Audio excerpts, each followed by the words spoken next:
السلام علیکم ناظرین، مجھے امید ہے کہ آپ اللہ کے فضل و کرم سے خیریت سے ہوں گے۔ بانگ درا سے جواب شکوہ پیش کر رہا ہوں، اور آج اس کی آخری قسط نمبر 17، اور اس میں ہم دیکھیں گے بند نمبر 34، 35 اور 36۔ 3 بند رہ گئے تھے، تو میں نے کہا کہ میں ایک ہی ویڈیو میں آپ لوگوں کے خدمت میں پیش کرتا ہوں۔ دیکھتے ہیں بند نمبر 34۔ دست میں دامن کوثر میں میدان میں ہے، بحر میں موج کی آغوش میں طوفان میں ہے، چین کے شہر مراکش کے بیابان میں ہے، اور پوشیدہ مسلمان کے ایمان میں ہے۔ چشم اقوام یہ نظارہ ابد تک دیکھے، رفت شان رفعان اللہ کا ذکر دیکھے۔ اور مرد میں چشم زمیں یعنی وہ کالی دنیا، وہ تمہارے شہداء پالنے والی دنیا، گرمی مہر کی پروردہ حلالی دنیا، عشق والے جسے کہتے ہیں بلالی دنیا، تپش اندوز ہے اس نام سے پارے کی طرح، غوطہ زن نور میں ہے آنکھ کے تارے کی طرح۔ اور اس شکوہ جواب شکوہ کا آخری بندہ ہے کہ عقل ہے تیری سفر، عشق ہے شمشیر تیری، میرے درویش خلافت ہے جہانگیر تیری، ماں سوا اللہ کے لیے آگ ہے تکبیر تیری، تو مسلمان ہے ہو تو تقدیر ہے تدبیر تیری، تو مسلمان ہو تو تقدیر ہے تدبیر تیری۔ اور شعرا آفاق شعر کے کی محمد سے وفا تو نے، تو ہم تیرے ہیں صلی اللہ علیہ وسلم، یہ جہاں چیز ہے کیا لوح قلم تیرے۔ بند نمبر 34 کے دیکھتے ہیں مشکل الفاظ کہ دشت میں دامن کوثر میں میدان میں ہے، دشت ویرانہ، بیاباں ریگستان، اور دامن کوثر پہاڑ کا دامن، اور میدان کوئی بھی ہموار قطع اور یعنی زمین کا کوئی بھی ہموار حصہ اس کو میدان کہتے ہیں، اور بحر سمندر، اور موج کی آغوش سمندر یا دریا کی لہر آغوش گود، تو موج کی آغوش یعنی سمندر کی لہر کی آغوش میں، اور طوفان میں ہے چین کے شہر مراکش کے بیابان میں ہے۔ اور مراکش براعظم افریقہ کے انتہائی شمالی ممالک میں سے انتہائی مغرب میں واقع ایک اسلامی ملک، جس کو مراکو یا مراکش بھی کہا جاتا ہے۔ عرب اس کو مراکش کاف کشش نقطے والے کے ساتھ لکھتے ہیں، مراکش لکھتے ہیں۔ اور پوشیدہ مسلمان کے ایمان میں ہے، چشم اقوام قوموں کی نظر ابد آخر تک، رفت شان رفت بلندی، یعنی رفت شان شان کی بلندی، اور رفعان اللہ کا ذکر۔ یہ آیت قرآن مبارک کی ہے، جس کا مطلب ہے کہ اے محمد صلی اللہ علیہ وسلم، ہم نے آپ کے ذکر کو بلند کر دیا۔ تو یہ پوری آیت جو ہے، یہ قرآن کی آیت کا دو الفاظ جو ہیں اس کی طرف ریفرنس ہے، اس کی طرف کہ رفت شان و رفعان اللہ کا ذکر دیکھیں۔ اس کے بعد بند نمبر 35، مرد میں چشم زمیں یعنی وہ کالی دنیا، وہ تمہارے شہداء پالنے والی دنیا۔ مرد میں چشم آنکھ کی پتلی، وہ حصہ جو کالا ہوتا ہے، اور تبھی اصطلاح میں جو ہے وہ قرنیہ کہلاتا ہے۔ اور تمہارے شہداء پالنے والی، یعنی وہاں جہاں بھی شہداء وہ جو ہے وہ پروان چڑھے، اور گرمی مہر یعنی سورج کی گرمی، اور بلالی دنیا حضرت بلال حبشی رضی اللہ تعالیٰ عنہ کے ملک حبشہ، ابھی سینہ کی طرف اشارہ ہے۔ اور تپش اندوز ہے اس نام سے پارے، تپش اندوز حرارت اکٹھا کرنے والی گرم، اور غوطہ زن ہوتا ہے غوطہ خور، غوطہ لگانے والا۔ اور آخری بند ہے عقل ہے تیری سفر، سفر کہتے ہیں ڈھال کو، اور شمشیر تلوار، اور میرے درویش خلافت ہے جہانگیر تیری۔ جہانگیر کا ہوتا ہے یونیورسل ہونا، ساری دنیا پر محیط ہونا، اور ما سوا اللہ، اللہ کے سوا، اللہ کے علاوہ۔ اور تو مسلمان ہو تو تقدیر ہے تدبیر، تدبیر یعنی جو بھی تم کرو گے وہی تمہاری جو ہے وہ تقدیر بنے گی۔ اور کی محمد سے وفا تو نے، تو ہم تیرے ہیں، یہ جہاں چیز ہے کیا لوح قلم، یعنی دونوں جہان، یعنی لوح قلم یعنی وہ لوح جس کے اوپر قسمت لکھی جاتی ہے، اور وہ قلم جس کے ساتھ قلم لکھا جاتا ہے، قلم جس سے لکھا جاتا ہے، یعنی جس سے قسمت لکھی جاتی ہے۔ تو لوح قلم یعنی دونوں جہان، یہ دنیا بھی اور وہ دنیا بھی۔ ان اشعار کی تشریح جو ہے وہ ممکن تو نہیں ہے ہمارے لیے، لیکن جتنی ذہن میں آتی ہے کہ دشت میں دامن کوہسار میں میدان میں ہے، بحر میں موج کی آغوش میں طوفان میں ہے، چین کے شہر اور مراکش کے بیابان میں ہے، اور پوشیدہ مسلمان کے ایمان میں ہے۔ یعنی ابھی یہاں پہ علامہ صاحب جو ہیں وہ یہ لکھ رہے ہیں کہ نبی پاک صلی اللہ علیہ وسلم کا نام ریگستان، بیابان، کوہستان اور میدان میں بھی ہے، سمندر کی موجوں میں اور سمندری طوفانوں میں بھی موجود ہے، یعنی بحر میں، موج کے ہوش میں اور طوفان میں بھی ہے۔ اور یہاں نوٹ کی بات یہ ہے کہ علامہ صاحب نے پہلے مصرے میں نقوش زمین کا ذکر کیا ہے، یعنی دشت، کوہسار اور میدان سب کے سب زمینی نقوش ہیں، اور دوسرے مصرے میں ہم لکھ رہے ہیں کہ بحر، موج اور طوفان، یعنی یہ سارے نقوش جو ہیں وہ زمینی نقوش کے برعکس سمندری نقوش ہے۔ مطلب یہ ہے کہ دنیا میں اگر کہیں بھی کوئی قطع ارضی پایا جاتا ہے، چاہے وہ آب یعنی پانی میں ہو اور چاہے وہ زمین پر ہو، وہاں پہ ذات محمد صلی اللہ علیہ وسلم پناہ ہیں اور ظاہر بھی ہیں۔ اسی طرح جو دوسرا شعر ہے اس میں ہے کہ چین کے شہر اور مراکش کے بیابان میں ہے، یعنی چین کے شہر کا ذکر کیا گیا، اور اس کے بعد فوراً اس کے بعد مراکش کے بیان کا تذکرہ ہے۔ چین کی آبادی کے لحاظ سے آج بھی دنیا کا سب سے بڑا ملک ہے، اور اقبال کے زمانے میں بھی یہی کیفیت تھی۔ چین کے شہر کا ذکر آبادی کی کثرت ظاہر کرنے کے لیے استعمال کیا گیا ہے، اور اس مصرے کی نصف دوم میں مراکش کے بیابان کا ذکر ہے۔ ہم جانتے ہیں کہ ریگستانوں میں آبادیاں کم سے کم ہوتی ہیں، مراکش کا بڑا حصہ صحرائی ہے۔ اقبال نے انتہائی کثرت آبادی والے حصہ زمین اور انتہائی قلت آبادی والے قطع زمین کو استعمال کر کے فن شاعری میں صنعت اضداد کا استعمال کیا۔ یہ فن باقی کلام اقبال میں بھی جا بجا ملتا ہے۔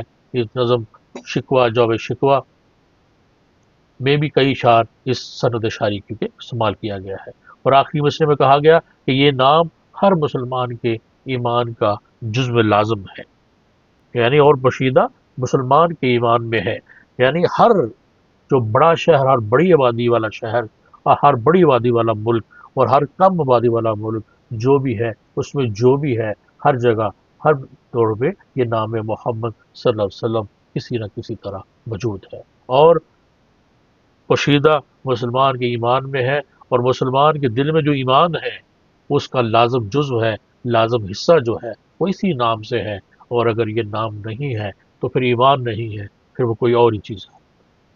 اور چشم اقوام یہ نظارہ اب تک دیکھے، یعنی اس بات کے تیسرے اور آخری شعر میں علامہ صاحب جو ہیں وہ نبی علیہ وسلم کی جو تعریف فرما رہے ہیں اس کا حوالہ جو ہے وہ قرآن پاک کی آیت کا انہوں نے دیا ہے، رفعنا اللہ کا ذکر، جس میں اللہ تعالیٰ فرماتے ہیں کہ اے محمد صلی اللہ علیہ وسلم، ہم نے آپ کے ذکر کو بلند کر دیا اور آپ کو رفعت عطا کر دی۔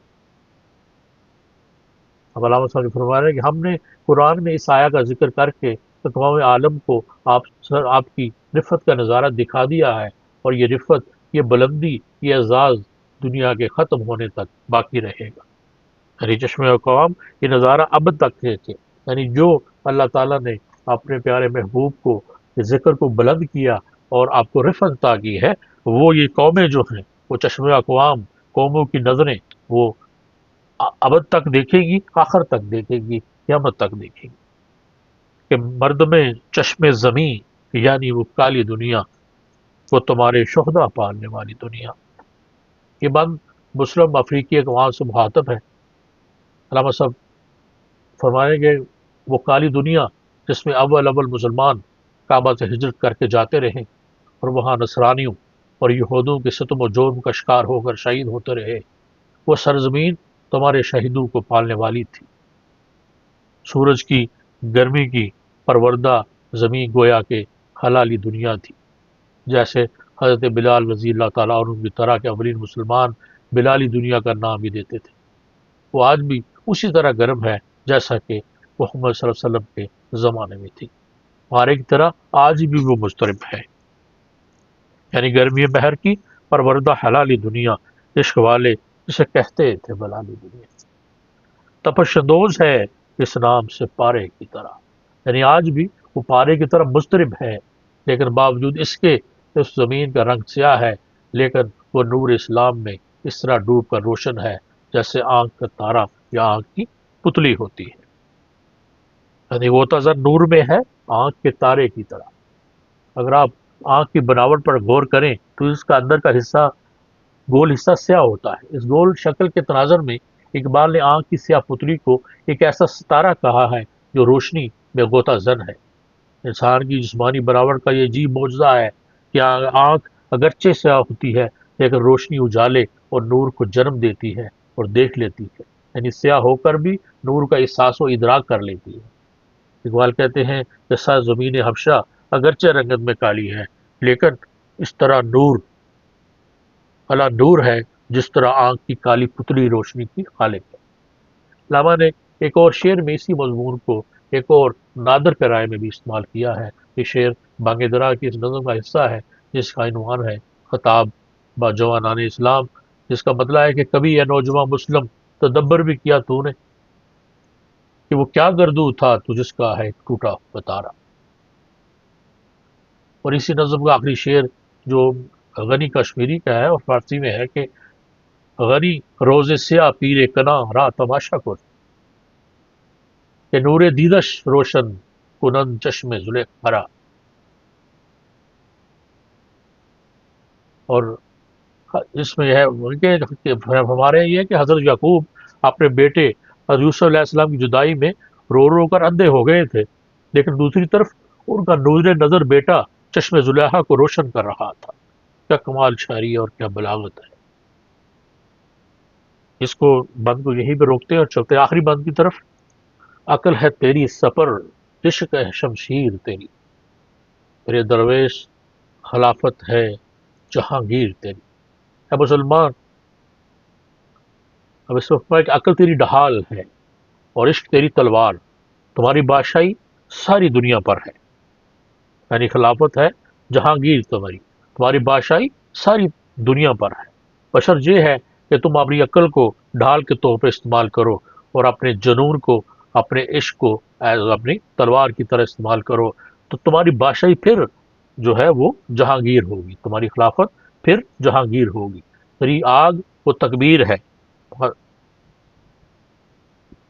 تیری آگ میں وہ تکبیر نعرہ اللہ اکبر جو ہے وہ اللہ کے سوا ہر چیز کو جلا کر راہ کر دیتی ہے. تو اگر سچا مسلمان بن جائے تو تمہاری ہر تدبیر میری تقدیر بن جائے گی. اور آخری جو شعر ہے اس کا وہ ایک سند ہے اس دنیا میں مسلمانوں کے لیے بھی اور ہر ایک کے لیے بھی کہ کی محمد سے وفا تو نے تو ہم تیرے ہیں. اگر تو نے علامہ صاحب اللہ تعالیٰ کی طرف سے یہاں یہ فرما رہے اگر تو نے میرے محمد صلی اللہ علیہ وسلم سے پیمانے وفا باندھ لیا تو ہم دل و جان سے تمہارے. تو پھر اور ہاں یہ دنیا کیا چیز ہے، اس فانی دنیا اور اس کے بعد اگلی دنیا کی ہر چیز تمہاری ہے. یعنی یہ جہاں چیز ہے کیا لوح و قلم تیرے ہیں، یہ جہاں تو کچھ معنی نہیں رکھتا. ہم وہ قلم جس کے ساتھ تمہاری تقدیر لکھا کرتے ہیں وہ تمہیں دے دیں گے کہ اپنی تقدیر جو ہے تم اپنے ہاتھ سے لکھ لو. جو ہے شکوہ کے آخری بند کا یہ آخری شعر، جیسا کہ میں نے کہا کہ اللہ کی طرف سے رحیمی اور کریمی کی سند ہے جو انسان کو دی جا رہی ہے کہ اگر مسلمان غیر اللہ کو چھوڑ کر اللہ کی طرف مائل ہو جائے تو اس کی ہر تدبیر خدا کی تقدیر بن جاتی ہے. گویا خدا بندے سے خود پوچھے کہ بتا تمہاری رضا کیا ہے، کیونکہ جو تیری مرضی ہوگی وہ میری مرضی ہوگی. ایک اور شعر علامہ صاحب کا کہ ہاتھ ہے اللہ کا بندہ مومن کا ہاتھ، غالب و کار آفریں کار کشا کار ساز. اور ایک اور جگہ بھی مسلمان کو یہی نوید سنائی کہ شعلہ بن کر پھونک دے خاشاک کے غیر اللہ کو، کہ خوف باطل کیا کہ ہے غارت گر باطل بھی تو. چلیے جی اب اس کو یہیں تک رکھتے. میں آپ کا اشعار دوبارہ ایک دفعہ پڑھتا ہوں اور پھر آپ سے اجازت چاہوں گا کہ دست میں دامن کوہسار میں میدان میں ہے، بحر میں موج کی آغوش میں طوفان میں ہے، چین کے شہر مراکش کے بیابان میں ہے اور پوشیدہ مسلمان کے ایمان میں ہے. چشم اقوام یہ نظارہ ابد تک دیکھے، رفت شان و رفع نہ کا ذکر رکھ دیکھے.